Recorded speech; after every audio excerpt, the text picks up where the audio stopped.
noches, everybody. How's it going? This is asieloshunyeyeo coming to you guys with another video for YouTube. How are you guys? I hope everybody is doing well.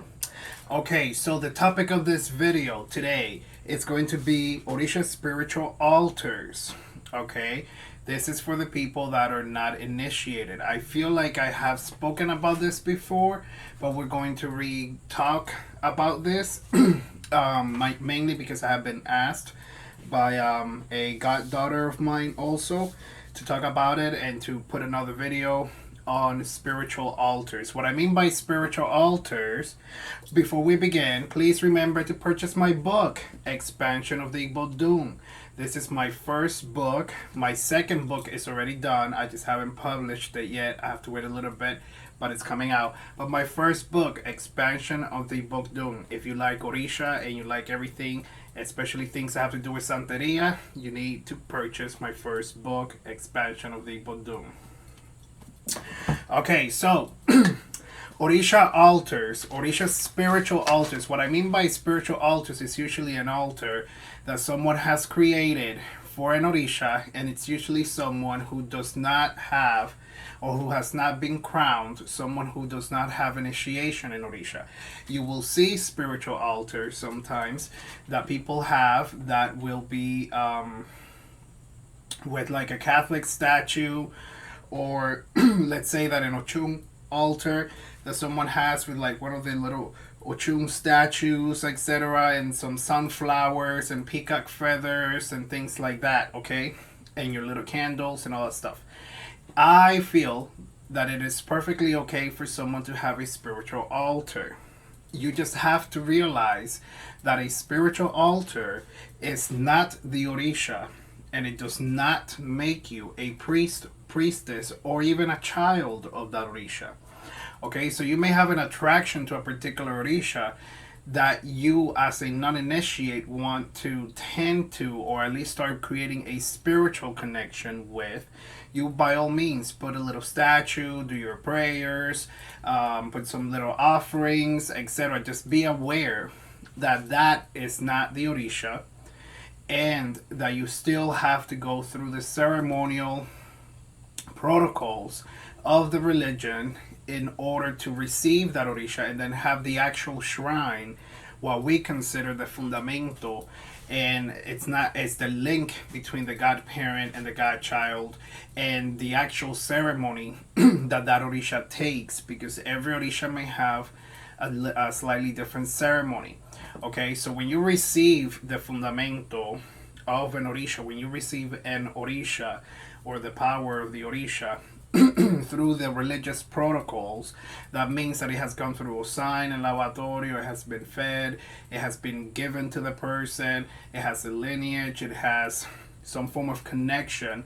Then you have that Orisha received, okay?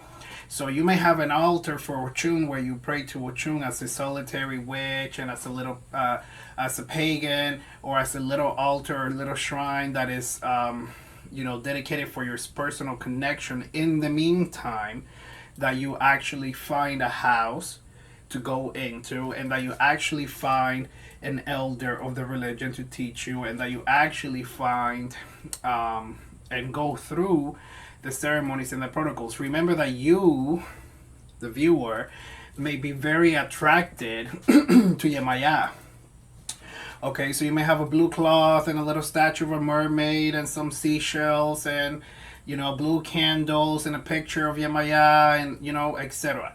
That is beautiful. I think that's spectacular. I'm okay with that as a personal devotional.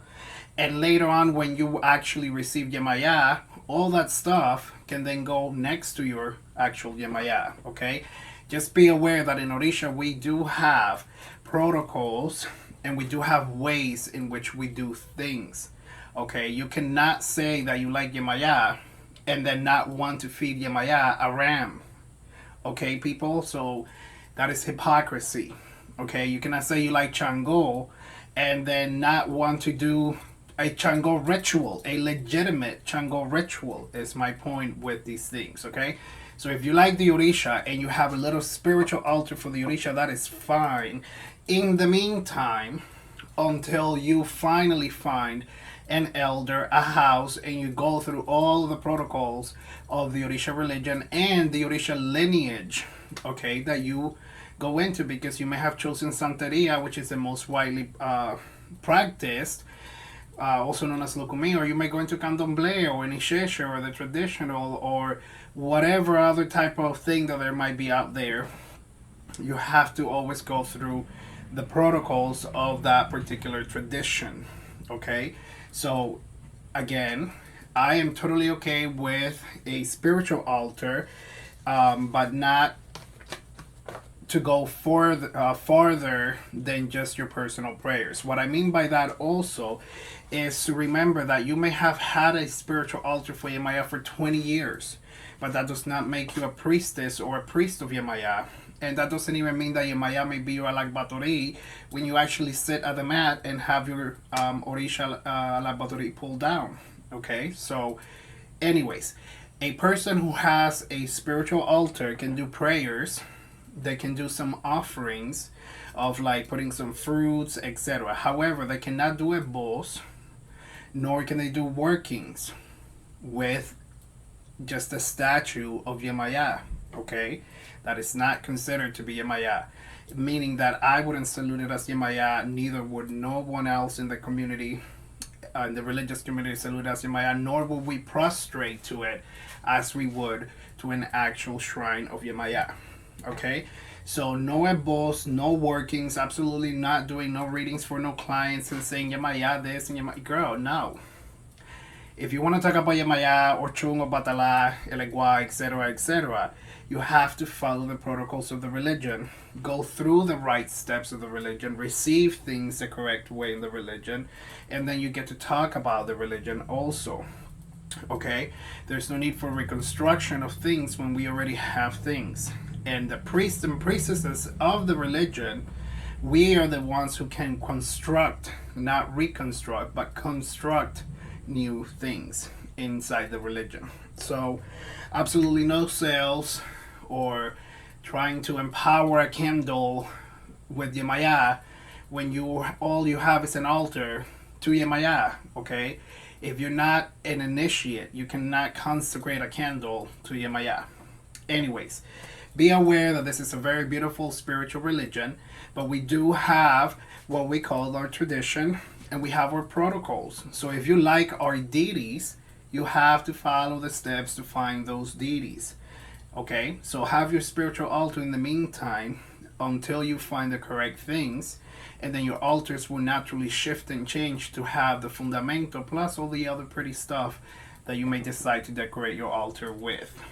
Okay, I hope this makes sense, but if it doesn't, this is another reason why you should purchase my book, Expansion of the Bodum, to learn more, because if you like Orisha, you must learn more things about Orisha. Okay, so Expansion of the Bodum. Please remember also that I have an Etsy store called Sweet Ori Designs, and I will put the link down there too. And I hope you guys have liked this video. Message me for beadwork if you guys like what I'm wearing today. I will also post pictures of this spectacular, beautiful necklace that I made. If you want custom-made beadwork for your orishas and your soperas and your things, or to wrap something up, you can also hit me up. I will see, or for a reading too. Okay, I will see you guys in the next video. I hope you have enjoyed this video somehow, and I will, try and post some more things. Thank you guys so much for watching, and remember, spiritual altars do have a limit. Ashe, ashe, ashe, to.